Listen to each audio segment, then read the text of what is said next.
Europe is an incomplete project, and it has a central bank, but it doesn't have a treasury. And the needs, financial needs that Europe has to face are so enormous that you need to take that additional step and also benefit from the positive developments in Europe and allow the European Union to raise its own source of income so that it can borrow in the commercial markets. That is a missing step, and there isn't yet a really determined policy on this. So to meet the tremendous needs, financial needs, Europe must use its improved credibility to actually borrow a market in its own name, because right now it can only borrow from its member states. It hasn't yet the ability to borrow from the market. And that needs to be repaired. Thank you, George. So the market will respond to what is available, not to what is like available politically or not, right? And so global prices are based on global availability, right? And so just cutting the West off from this supply chain does not actually affect the prices of it if there's still a free market based on what is available. It's a very important development that Europe currently doesn't take advantage of. So, sir, just a quick question. Does it mean that you are in favor of both an oil embargo and...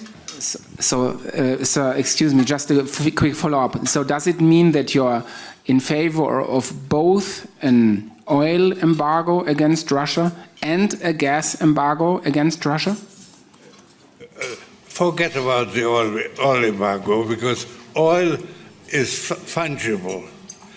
And actually, Europe has developed some plans for a buyer's cartel, but I think that's the wrong approach. Whether there is genuine political change remains in dispute among Libyans. However, they easily agree on one thing: their lives have gotten messier after the revolution. We had wished that things could get better, but so far there's no sign of that. We knew it would take time, but we didn't know that it would take so long. Because oil is fungible. You can put it on a ship and send it anywhere.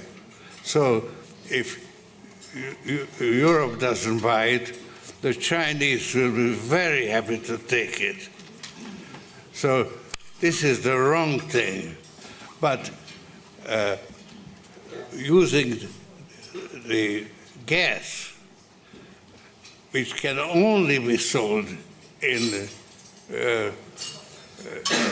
Europe, because this is where the pipelines are built, is a vulnerability of Russia instead of a strength. I'd like to make this point very clear, and I know I'm saying something that I actually was hoping that Draghi would say, but it came up tonight, so I'm talking about it, and I would like to make sure that what I'm saying is understood. So if it's not clear, please let me know. I'll try to make it clearer. Okay, I think we just need to move on, though, because we've got a lot of people who want to ask questions. Ladies here.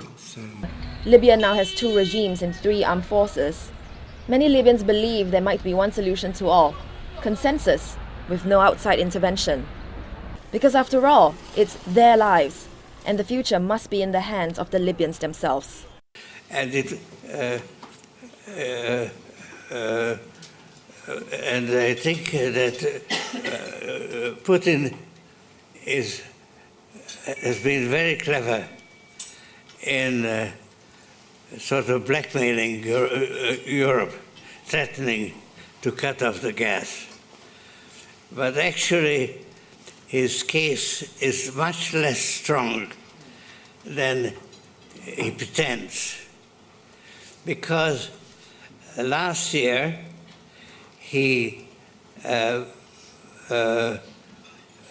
didn't release gas, but put it into the Russian reserves.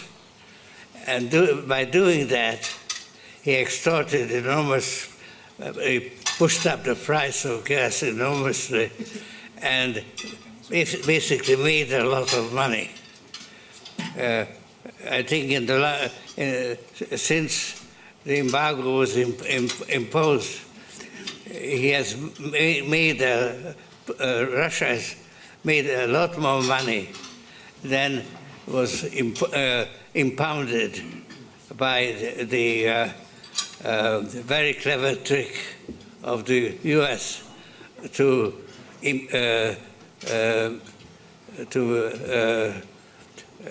seize the dollar assets of the Iraq. If you look at Iraq from years ago, I'm not saying he was a nice guy, he was a horrible guy, but it was a lot better than it is right now. Right now, Iraq is a training ground for terrorists. Right now, Libya, nobody even knows Libya. Frankly, there is no Iraq and there is no Libya. It's all broken up. They have no control. Nobody knows what's going on. The world would be better off with Saddam Hussein 100%. and Gaddafi in power? 100%. Now, as far as Assad is concerned, what about the human rights abuses? Let's talk about, well, you don't think they're happening now? They're worse now than they ever were. People are getting their heads chopped off. They're being drowned. Right now, they're far worse than they were ever under Saddam Hussein or Gaddafi. So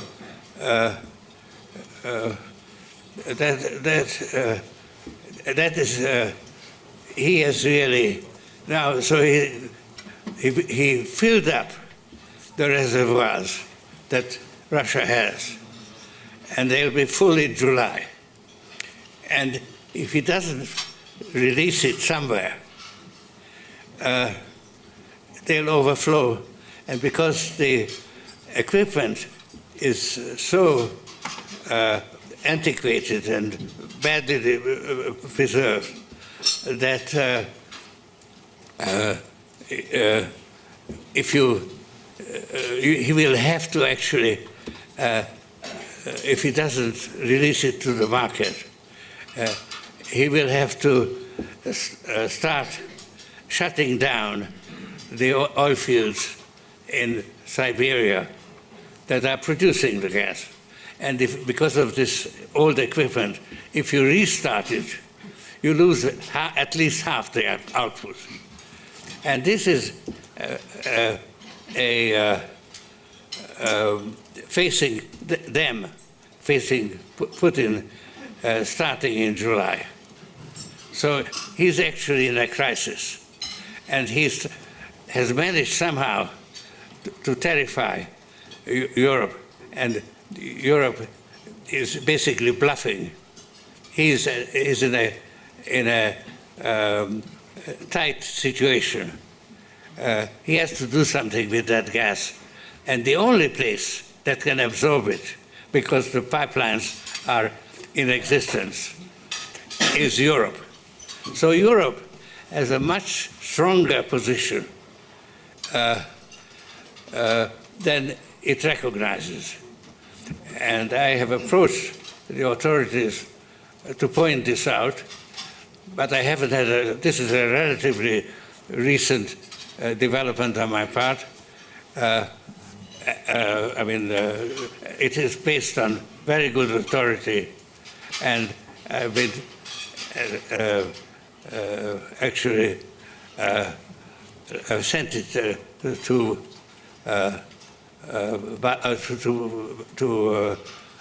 Draghi, because he is the man who is most capable and in championing this. I mean, look what happened. Libya is a catastrophe. You look at our ambassador as an example, okay? Libya is a disaster. Iraq is a disaster. Syria is a disaster. The whole Middle East. And it all blew up around Hillary Clinton and around Barack Obama. It all blew up. Now, one thing about Assad, not a good guy. I understand that. But we're backing and spending billions and billions of dollars on backing rebels that we have no idea who they are. And a lot of people think they're ISIS. I happen to think they're ISIS, but who knows? But we're spending billions of dollars to get Assad out with people that we have no idea who they are. I don't think that's smart. We have to rebuild our country. Our country's falling to pieces. We have 19 trillion in debt. We have infrastructure that's a disaster. Our roadways, our airports, our schools, everything.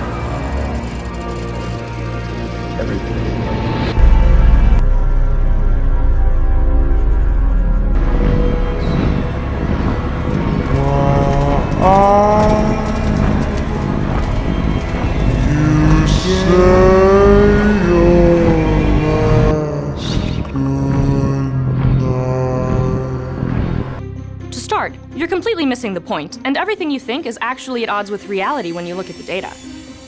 And boy has it ruffled some feathers to dive into a complex societal issue.